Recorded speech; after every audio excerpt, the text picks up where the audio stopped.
Today we're looking at farming thermal cores, and farming thermal cores is not as hard, it's quite straightforward, but we're also going to be looking at the must-have PAL that is going to help us to increase that farming method even further for more thermal cores. And while I'll be looking at this PAL only in the context of giving me more thermal cores, this PAL will help you in general to solve most of your problems with passives. You want a certain passive on certain PALs, you can use this PAL to do so. The PAL we're talking about today is called Yakumo, and I'm so excited. I know there's tons and dozens of videos of this guy already out there, but I only came across him today, and when I saw his partner skill, I was so excited. This is Yakumo, and Yakumo can be caught right up here in the level 50 to 60 areas. He's level 55 around. His partner skill has a 15% increased chance of encountering PALs with the same passive skill as this PAL while you're fighting together. And if you're like me, never having heard of that PAL or have seen anything about it until you actually came across it, you're kind of thinking, yeah, well, so what? You're going to catch them until you get the passive that you want, and then you catch the PAL that you want the passive on. It's so much easier than that. Yakumo can be bred by a combination of over 270 PALs.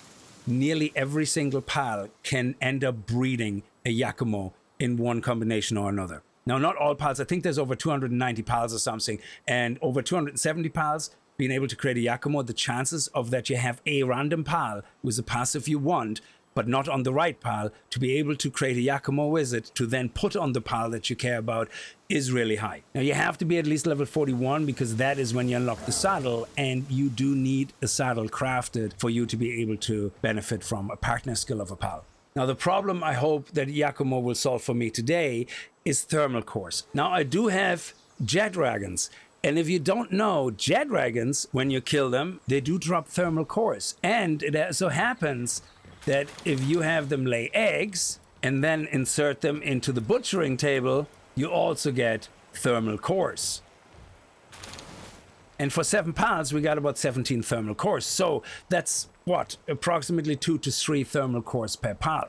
And while there's probably plenty better ways of doing what I want to do, I'm going to have some fun with Yakumo, trying to get my Jetragons ready with Lavish Hospitality and Service Minded, increasing those drops by 150%. So the first thing we need to do is obviously find PALs that we can use to breed a Yakumo, and then also have those PALs have Lavish Hospitality and Service Minded. Now, I obviously don't have all the combinations that can create a Yakumo in my head. There is a website, and I'm gonna link it in a pinned comment below this video so you can see it there for yourself, and that allows you to just select the PAL you're interested in and what combinations can be used. There's a lot of passives you can just outright buy at the bounty NPCs or at the arena NPC, and if that is the case, if that's your passive, then you don't have to do what I have to do. You can just directly imprint it onto a Yakumo in the surgery table, and Bob's your uncle, off you go. But the one I'm interested in is Lavish Hospitality. I only have about 4 or 5 PALs. I think I got most of them from fishing, and Vanworm is one of them. And luckily, Vanworm can be bred with Mozzarina to create a Yakumo. So we already have one part solved. The other passive that I want is Service Minded. You can't buy that either, as far as I know. I couldn't find it on any of the NPCs anyway, but it does pop up quite a lot. It's obviously not as rare. Even when you breed PALs, it seems to pop up a lot. So when you see one, just keep it. Check if your PAL can be bred with any other PAL into a Yakumo, and keep that one safe. Loot Moon can definitely be bred into a Yakumo with Palworld.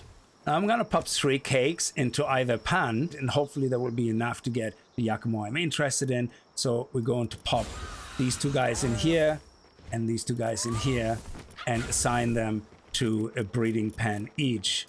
Now let's start with our Service Minded eggs, and we have Service Minded, just Service Minded.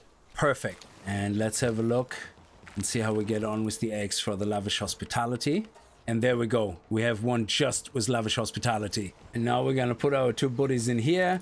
I would say maybe 3 cakes. Let's go with 4 cakes, should be enough. All our eggs are done. Let's pick them up and see if we get lucky and get a nice mix. And there we go. Lavish Hospitality and Service Minded. So we have to do a few things now. We have to breed more so we can condense this one into 4 stars. And we also need to level him up because we can't have him out fighting Jetragon as a level 1. They're all done. Let's see if we have enough to get it to 4 stars. Perfect. And now the chance is at 30% at maximum level. Now, as far as I know, Jetragon doesn't occur randomly in the wild. It's only the alpha one. So we are going to head down and try our best. It will probably be a couple of days before this video potentially is out, because we're gonna have to wait for the respawn every time. Now, Frostalion is, of course, level 80, so this fight shouldn't be much of a challenge.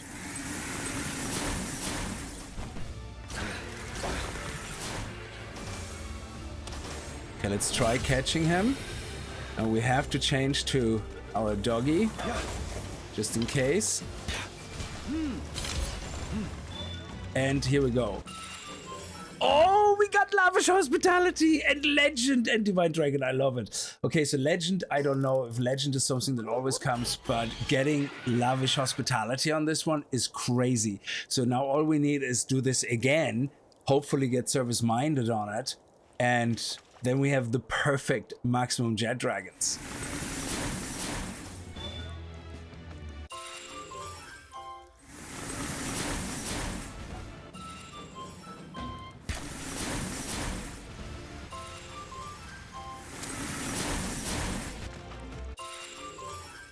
Yes, we got Service Minded. Beautiful.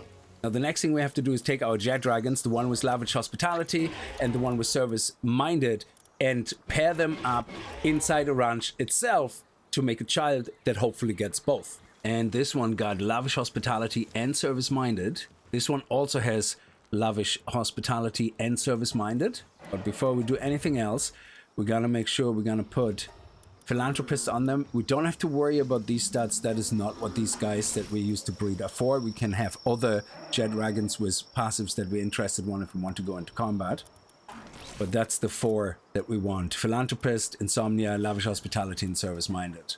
Okay, we left those guys breeding for a bit. All the cake is gone. So let's pick up all the eggs. Okay, a lot of them come with one or the other. Service Minded, Lavish Hospitality, Lavish Hospitality, Lavish Hospitality, both of them. So if we get one or both, that's the best. And after getting all of the Jetragons butchered from 10 cakes, we end up with 24 diamonds, 117 thermal core, and 685 solarite. Now there's another pal that you can use to make thermal cores, and it is slightly better for one simple reason, and that is the secondary resource that it drops. However, that pal, as far as I understand, you can't really get until you're in the World Trade area, which I am not, but you can breed it. Now, as I said in the beginning, I will have the website linked in a pinned comment below that brings you to the breeding calculators.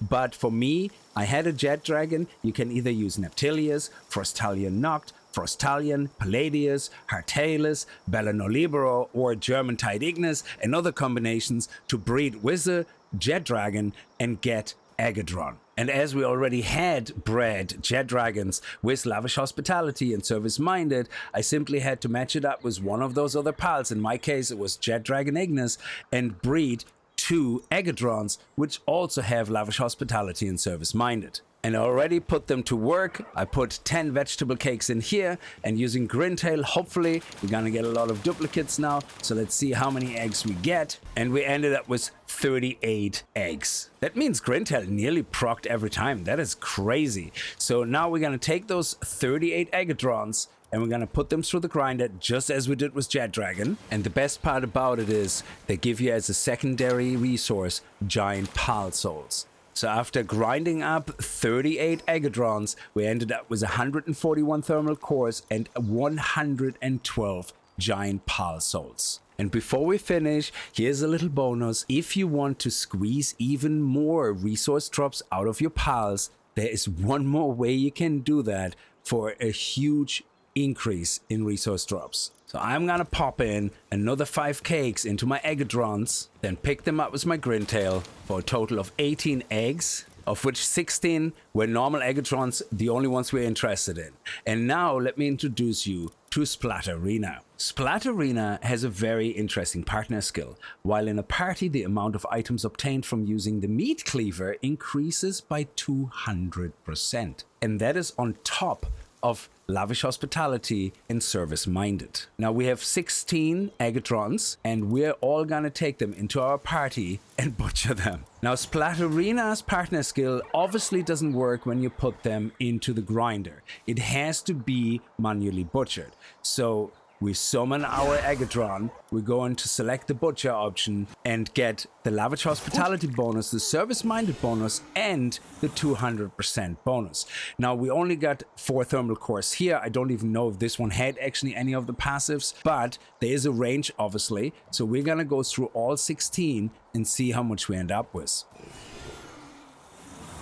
So after butchering 16 Aegidrons, we got 92 thermal cores and 79 giant pal souls. Now that's between 5 and 6 thermal cores per pal, and between 4 and 5 giant pal souls per pal.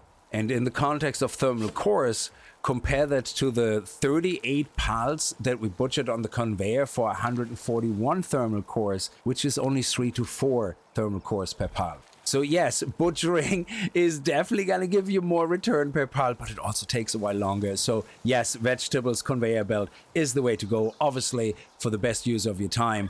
But just wanted to show you this because if you want a resource very badly and you don't have a lot of pals to butcher, you might as well use Splatterina and get the most out of it. Now I'm gonna leave it here. Thank you so much for watching. I hope you guys had a good time with the episode. If you did, remember to kick that like button in the balls, and I'll see you guys in the next video. And if you're new to the channel and you like what you see, hit that subscribe button. And I'll see you guys next time. Until then, as always, viel Spaß and happy gaming.